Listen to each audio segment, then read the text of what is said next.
How's it going, guys, and welcome to the Minute Channel. Today we're going to be talking about a game that I've been excited to talk about, but not particularly the game, but actually the anime, and that is Devil Survivor 2, the animation. Now, this is an interesting story with me because I have known about this anime for a really long time. In fact, back in the day when this came out originally, I was really interested into checking it out, but because of licensing issues and not being able to just actually watch it took me a long time to be able to watch it. I mean, we're talking about years until recently when I finally found out that the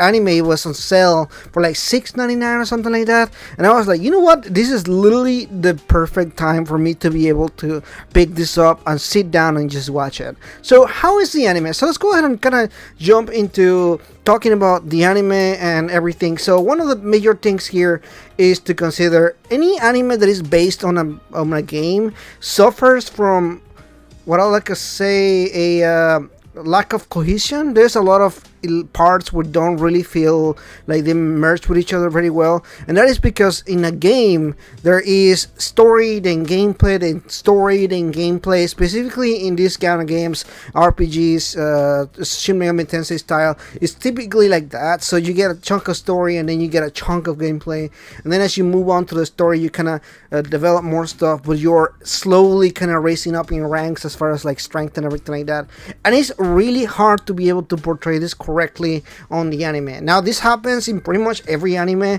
What I think of when it comes to something that is a RPG or JRPG particularly inspired anime or anything like that, and what this tries to do is it tries to elaborate a little bit more and kind of try to maybe even more lore.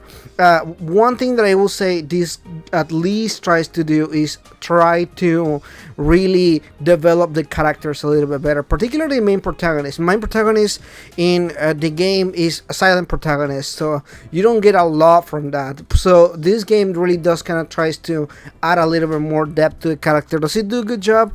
Maybe. So what is Devil Survivor 2 about? So Devil Survivor 2 is about these two friends who they're just hanging around in Tokyo, and obviously like any JRPG, right? And they download this new app which allows them to see a couple of seconds, like a clip of before their death.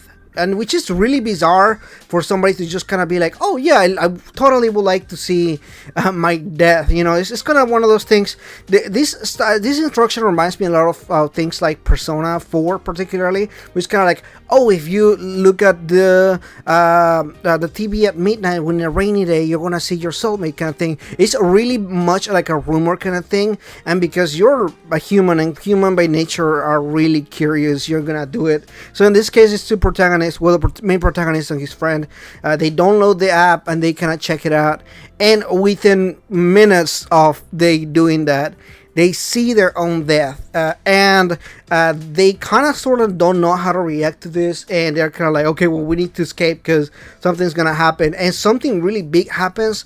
Tokyo is just invaded by demons. So now all these demons are coming out, trying to kill them. They discover not only are they able to see a couple minutes into their death, but they are also able to summon demons. So this is a really interesting concept. It happens a lot of the Shin Megami Tensei games with the Devil Summoner program and everything like that, and I like the anime because it tries to kind of elaborate a little bit on that. Not only does it, but it also references other games, other Shin Megami Tensei games, because a lot of them are connected and interconnected with different aspects, and you kind of get more of the lore and everything like that.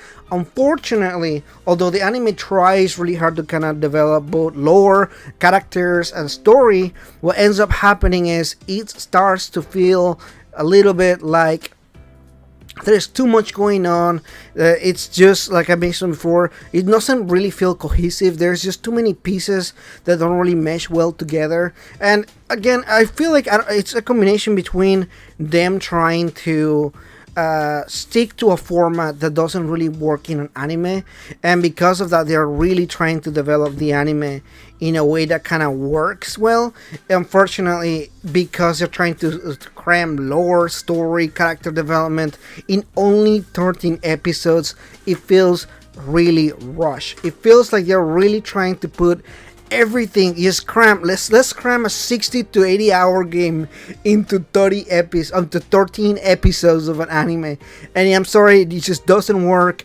The pacing is all over the place. Sometimes some scenes feel like they drag, and sometimes some scenes like are super important character wise or story wise, they just go bam like that, because they can't even dwell on like the first few episodes, particularly if 1, 2 and 3 episode. There's a lot of stuff going on. As somebody that played the game, the game just kind of dwell a lot on a lot of the plot details, especially at the beginning, because they're trying to make sure the player understands the details, and two, they also want to make it feel like there's a sense of dread and despair with the characters, and they are able to kind of dwell on what's going on, especially because a lot of things happen. But within 3 episodes, the anime just throws so much at you. You're kind of like, whoa, as an individual, it feels kind of really overwhelming. And the characters themselves, or the protagonists, don't even get to really dwell and kind of marinate all these details that are happening, and therefore it just feels like the consequences you just go super fast to the point you're kind of like, wow, there's so much going on. It feels like it's not flowing correctly, and it does go as a detriment on the story. Overall, I will say I would recommend Shin Megami Tensei Devil Survivor 2 to people that have already played the game, or maybe just fans that kind of want to see, am I interested in this game? Will I be able to play this game? Am I gonna be interested in this game? I feel like this is a good supplemental anime if you kind of just want to see whether you want to either play the game or have already played the game. If you're not interested on the story at all, if you're not interested on Shin Megami Tensei as a series at all, or if you're just not interested in the Devil Survivor games, I don't really see a need to watch this particular just overall, because it really does feel like there's too much that you're gonna be missing here. There's a lot of parts that feel, again, missing or rushed, and unfortunately, again, I don't feel like this anime was made to get new fans. I feel like pretty much like the Persona anime, these animes are made more of a promo thing, kind of like, oh, I'm interested in Persona or Shin Megami Tensei, so let me check out this anime and kind of get an idea of what they are about. That's pretty much what they are for. And it is a little bit disappointing, because Devil Survivor 2 is a really good game, and Devil Survivor 1 is also a really, really good game. So if you're interested in these games, I will 100% recommend you playing them. There is definitely, again, there are longer games, and the playing style is very much of a Fire Emblem style. It's a tactical RPG, which is very different from things like turn-based RPG on Persona or Shin Megami Tensei. They are very unique games. Not only is the game unique, also the art is very unique. If you don't know the artist has worked on some other really well-known animes such as Durarara and Baccano. So it's an artist that really knows how to do the different art styles. It's just really unique. It's a really unique experience. Within Shin Megami Tensei as a series, it sits in a very special game kind of thing. So anyway, that's pretty much in today's review here. Let me in the comments below, have you seen this already? Have you played the game? What are your thoughts in either the game or the series as a whole, or even if it's just the anime? Would you recommend this to somebody else? And if you watch my review, how do you feel about this? Would you be interested in watching it? Thank you so much for watching this, guys. If you're new, please consider liking and subscribing, and I'll see you guys in the next video. Bye bye.